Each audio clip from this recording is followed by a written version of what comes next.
First time I've had to give this one a full twist.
Yeah, baby.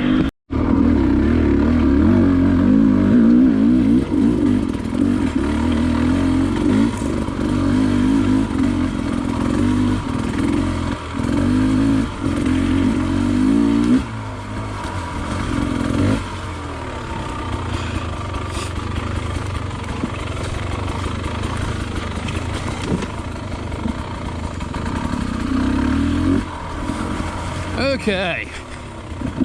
This isn't my first ride. I did a little bit of riding last weekend on this thing. I put 2 or 3 engine hours on it, but I've actually gotten this new 24 Beta 300 Race Edition out in some real shit today.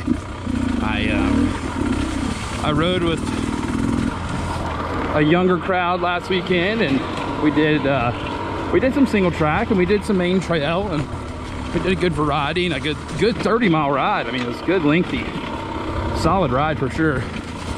Just nothing extreme or, you know, real hard. So I've taken it up a couple pro lines today, a couple hill climbs today, and realized that I need to be recording some and give some feedback on my first thoughts of this new twin spark plug head Beta 300. I'm out here at Brushy Mountain today.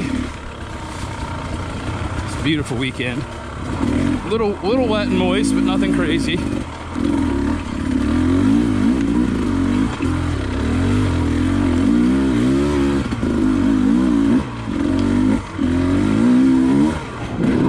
The suspension on this bike is amazing. I went ahead and resprung the rear to hold my big old butt up off the ground. Haven't touched the forks. Not a clicker adjustment. No valving. I haven't resprung it for my weight. Literally untouched. Now, if I go through a quick little steep ditch or creek crossing, I'll hear the I've got a fat tire on. I'll hear the tire rub the fender. So I'm gonna upgrade the springs when I do my first service for my weight, but that's because I'm a big guy.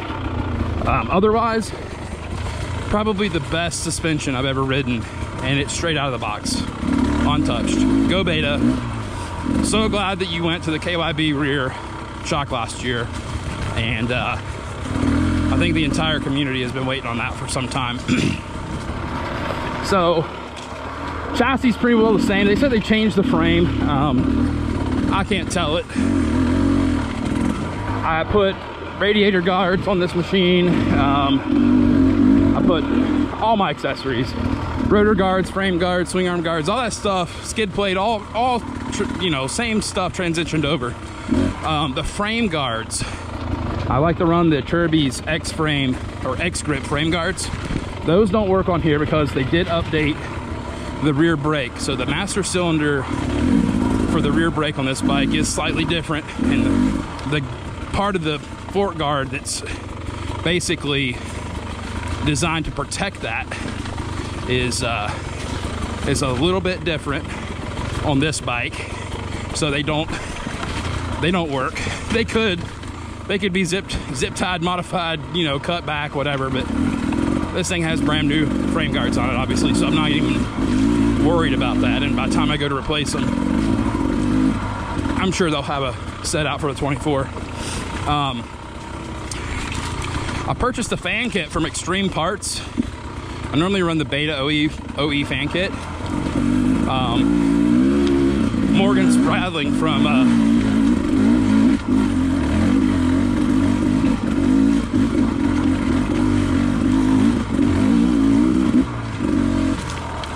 I can't even think of his company, Highland Cycles, had advertised that he bought some parts for his bike. So I checked the post out and I got on their website.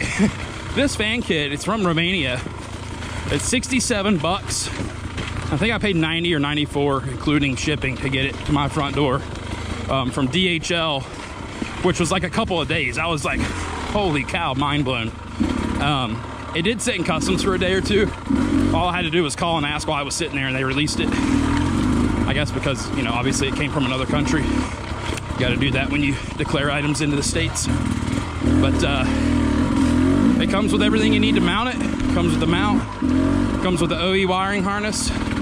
Plug and play. You rivet one side on, and then you screw the fan to the mount and rivet it up.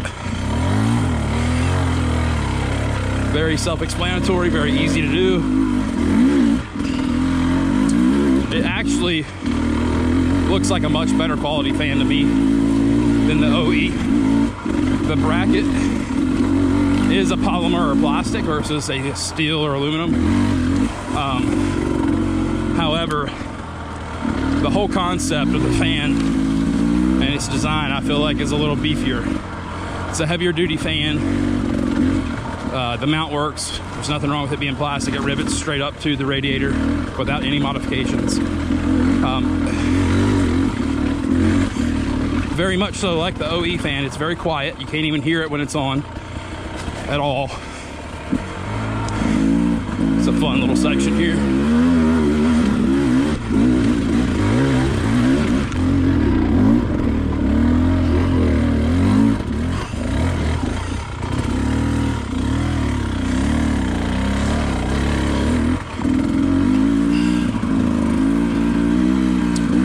Stop and take a break, wait for my buddies right here. Talk to that guy.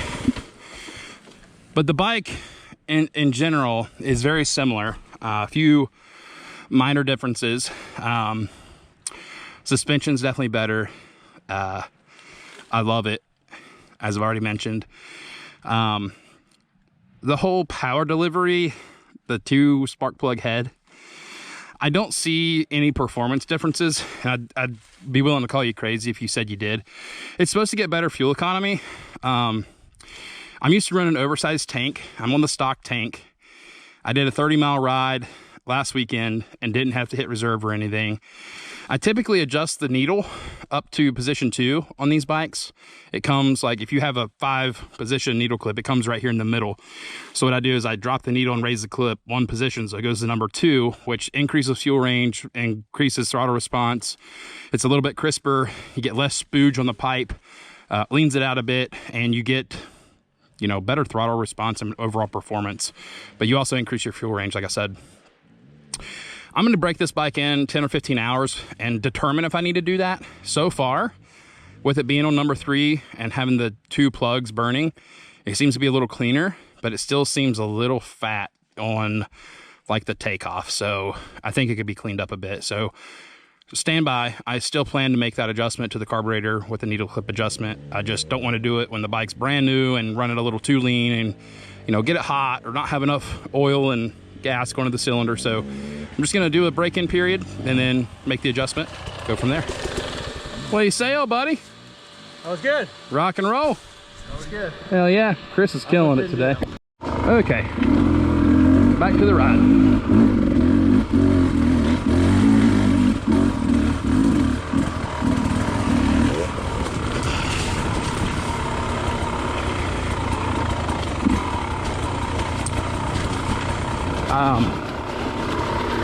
For those of you that are new to the channel, I haven't been putting, shit, this isn't good.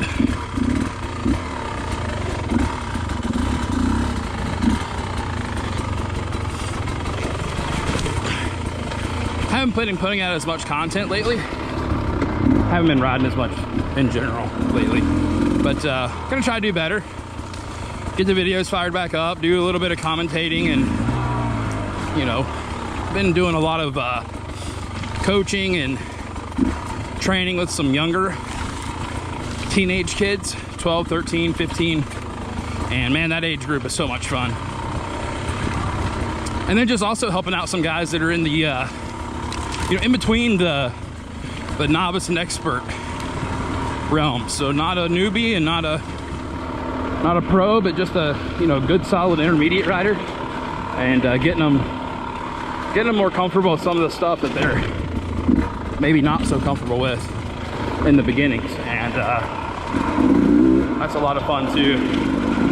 It's good conditioning for me because we were, you know, covering more miles and riding more trail and going at more of a pace than when I come out here with my hardcore buddies and we do 10 miles in 10 hours.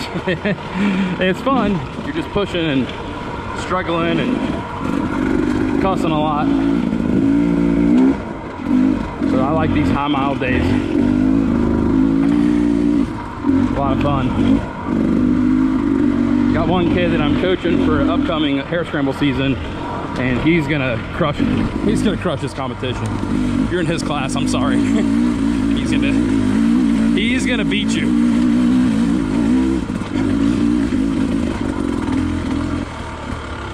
Make sure everybody hits this turn here. So this makes, let's see here, I count these out. I had an 18 Beta 300 that I bought from my good buddy Scott. It's kind of what got me hooked and started on all this. Bought that bike less than 100 hours, put 332 or so hours. I had like 452 hours or something like that when I sold it, and loved that bike. It never let me down. Rode it with a Recluse quite a bit, and I bought a 2020 race edition with KYB from my friend Bobby during that time, and that was the beginning of my 2021 race season. So I had the race edition for my race bike in SEER and NCHSA, and then I had the 18 RR and rode it more or less for practice and trail rides and like trips. You know, if I were to go out west or whatever, I'd use that bike for all that stuff. And I sold the 18, sold it to my buddy Daniel, and he still has it, loves it. I still have the 20. I took the 20 down to the frame earlier last year and like basically restored it to a like new condition.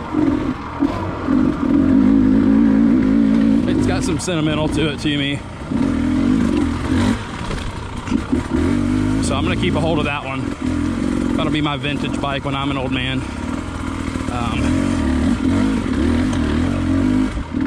I've got my 22. Oh, didn't even mention the hours. I'm honestly not real sure. I would say probably 300 or so on the race edition, something like that. Solid bike, never any issues out of it either. One thing I will say about the bikes is I learned this with the 18. I ended up replacing and rebuilding the starter at about 300 hours. So on the race edition, when I took it and, you know, did a rebuild and took it to the frame, had the engine out, I took it to my local starter and alternator shop here one town over from where I live, I had the starter rebuilt just for precautionary measures. Wasn't anything wrong with it, wasn't not working. I just didn't want it to and had to pull the engine out again. So already had the engine out. Hard part was already done. I think they charged me like 40 bucks in parts and labors for bearings and brushes and all that good stuff. Definitely recommend that because my buddy Tyler, he's got a KTM TPI with probably, I don't know, 200 hours or so on it maybe. His starter took a shit. He replaced it with a Tusk starter. It didn't last but a few rides and started giving him problems. Long story short, he ended up pulling the engine out of the frame again, replacing that starter with the OEM, which is like, I don't know, $350. It's a pretty high ticket part. It's $300 or $400 part. So if you can rebuild your starter or find a shop that will rebuild your starter, if you have, you know, a tendency to keep your bikes for long periods of time or ride them a bunch like I do, it's definitely cheaper to rebuild the starter than it is to replace it. So FYI for any manufacturer. They're in the bottom of the engine, dude. They're getting, you know, lots of exposure to mud and dirt and skid plate and pressure washed, and it's just, you know, they're a sealed unit. They have an O-ring and it's designed to keep the water and mud and stuff out, but it's gonna happen over time. So my 2 cents on that. The 22, I'm selling to a mutual friend of one of the friends that's riding with me today, my buddy Chris. His bud is getting back into riding and was real interested when he found out that I was selling my 22 on a good deal. So I took and freshened it completely up as well. It looks like a brand new bike. And I've done a bunch of maintenance on it, just regular routine stuff that I always do. I got it looking super sharp. That bike has been, so that they went to counterbalance in 20. In 22, a lot of you guys already know this stuff. In 22, they went diaphragm style clutch instead of a regular clutch basket similar to a Honda, Yamaha, Kawasaki Japanese bike. It's more like the Austrian style. Just pulled that in third gear.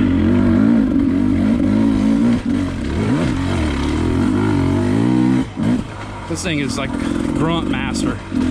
That's amazing.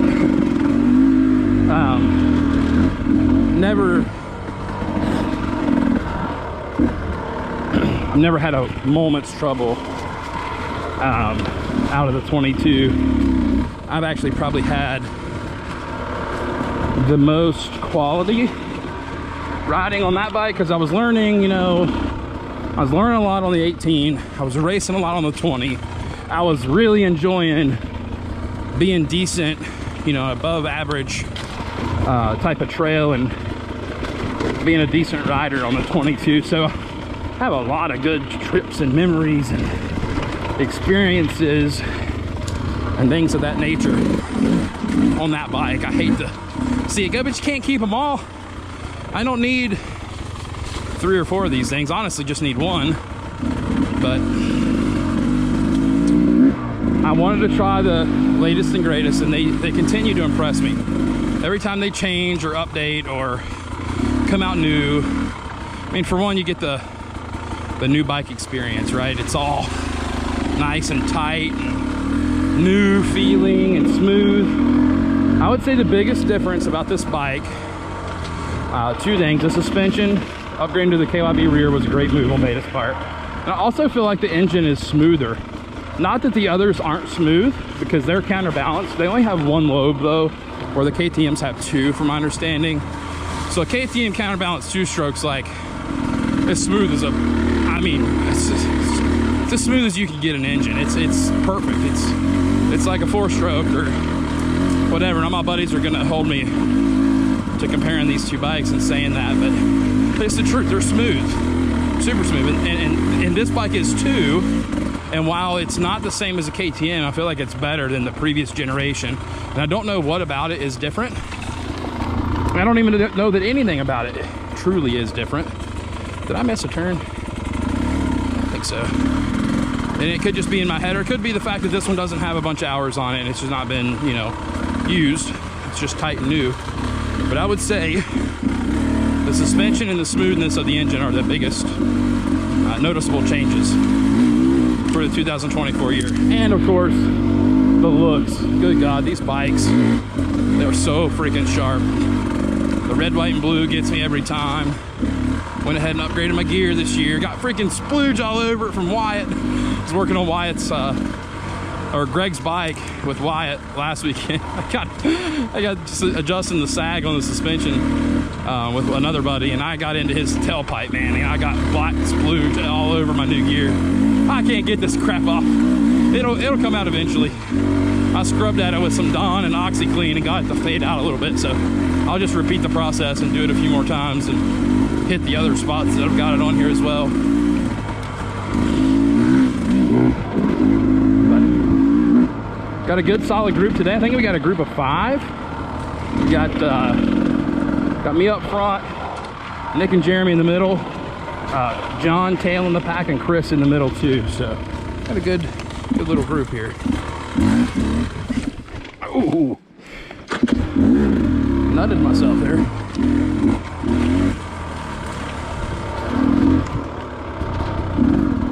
Been doing a little bit of trail maintenance today, trimming some big stuff out of the way. They need to come through here with a set of hedge trimmers and chainsaw, like some real equipment. I've just got hand saws and pruners.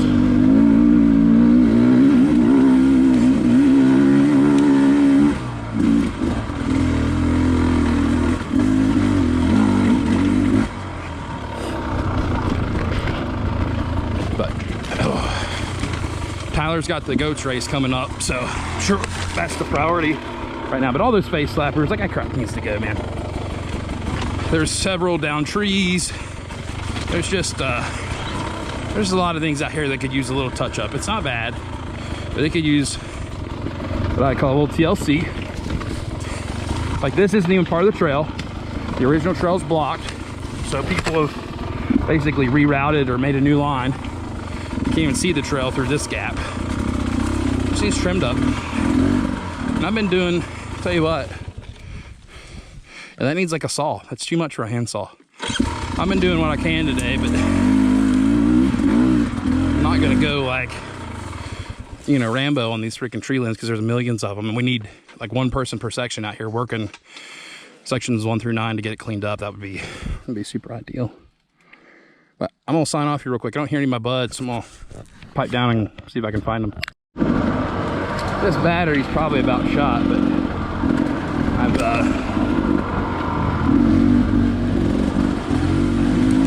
let a couple guys pass here.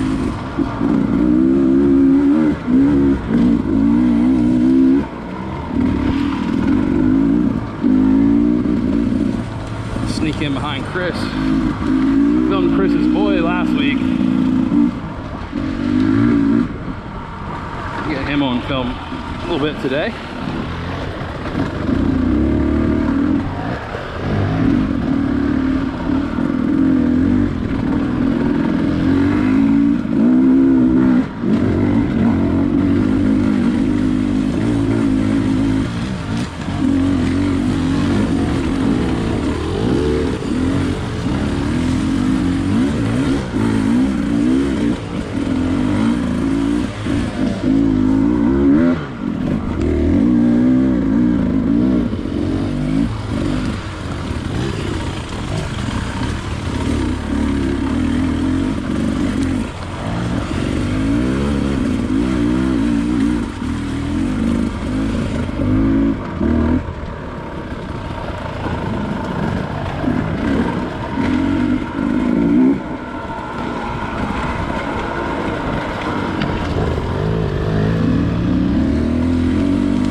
We're through section 3 and into section 4.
So you come up on something that's at an angle like this, you just weight the rear, and go right over top of it without sliding out. Chris kind of paused there for just 1 second and brought himself to a slow roll, not even a stop. But once he hit it, he kind of hit it perpendicular. His rear didn't make it, so he kind of got him in that little sticky situation there. So if you just weight that rear, put your foot down hard on the right peg, cover the brake, so it doesn't get out from under you or anything. That's the best way to conquer those obstacles.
Like, these tunnels definitely need to be cut. Hedge trimmer.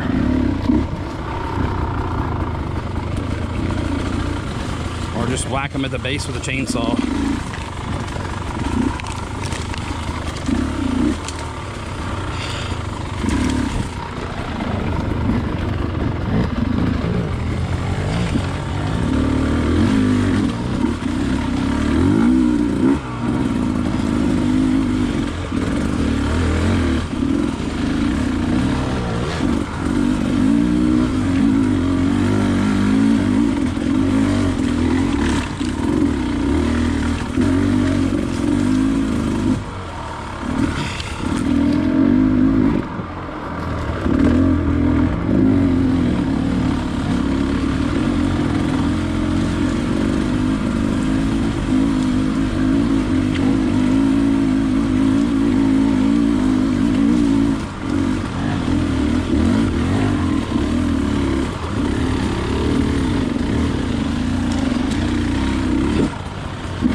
clipped a tree and ate dookie through here. I ping pong, ping pong, ping ponged and ended up down over the hill somewhere through there with a group of guys a few weeks ago, maybe a couple months. I don't remember how long it was. It's been a while now. Oh, it sucked though, because I was flying. I was like 4th gear through there and just bam, bam, bam, hit the ground.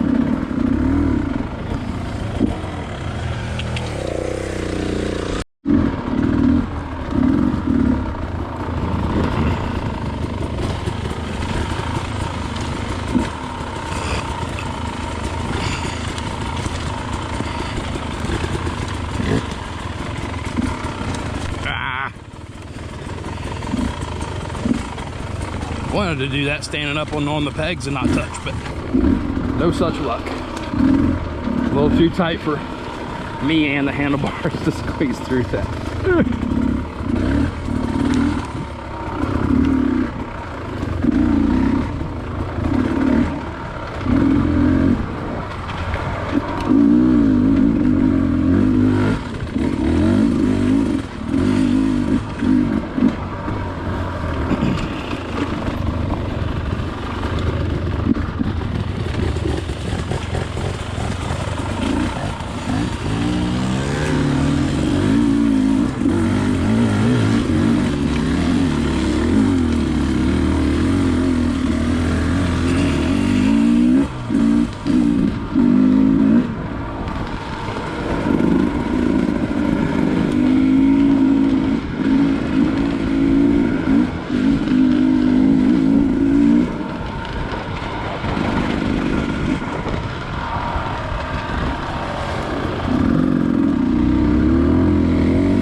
Damn. Still in natural. That's right.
Well, cross rut action. Scary shit.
Say again?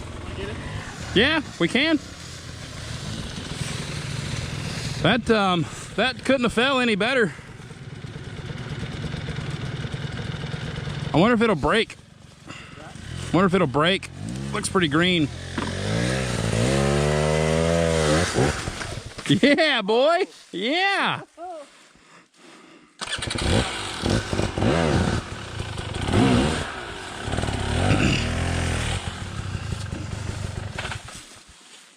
I don't know how much luck we're gonna have out of that. That's a lot of tree right there. It is dead though. I can see it right in front of you. It's broke.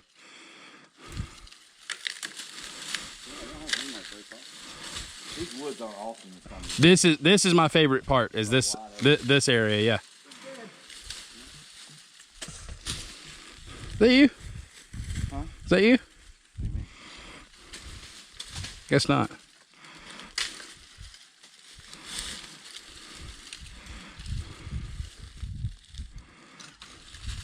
I grabbed that limb, yeah, and just walked downhill. I just walked downhill with it. Maybe the other way. There, fuck yeah, bud. 330, man.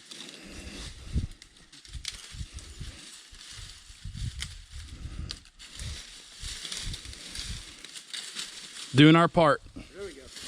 Thanks, dude. Trail core. That's right.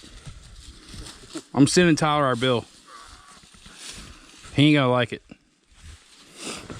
We charge by the minute out here.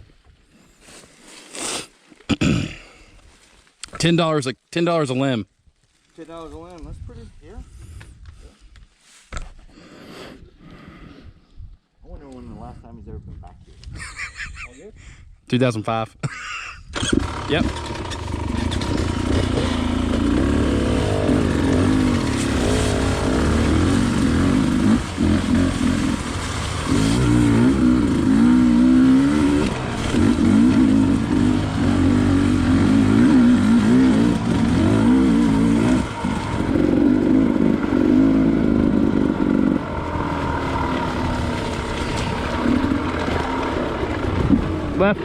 Left. Good save.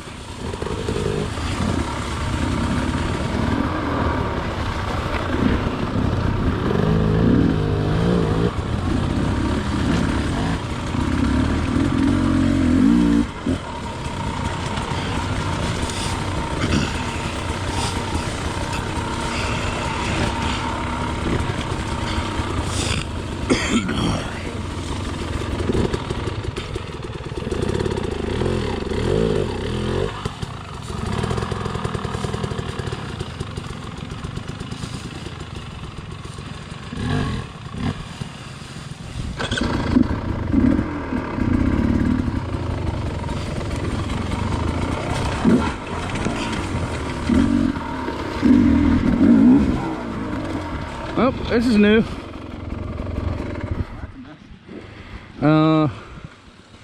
Damn. Down. Yeah.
There is a tree at the bottom with a root ball that's kind of like ish in the way.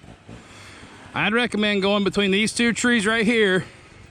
Stand as wide left as you can, and then just drop in right here and go. Do it with the motor running so you don't do that little maneuver I did.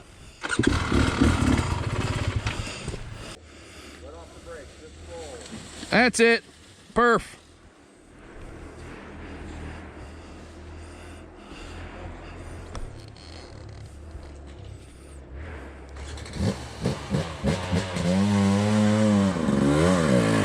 Attaboy.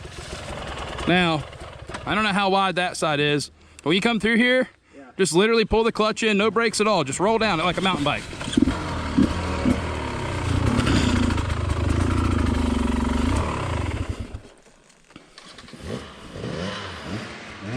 There you go. Just free ride it. You can have the motor on. There you go, dude. That's it. That shit's easier to ride like a mountain bike than like a dirt bike. That downhill stuff gets me. I can tell it's your nerves. Yeah. Plays with you.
I can only imagine, dude.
Straight, straight.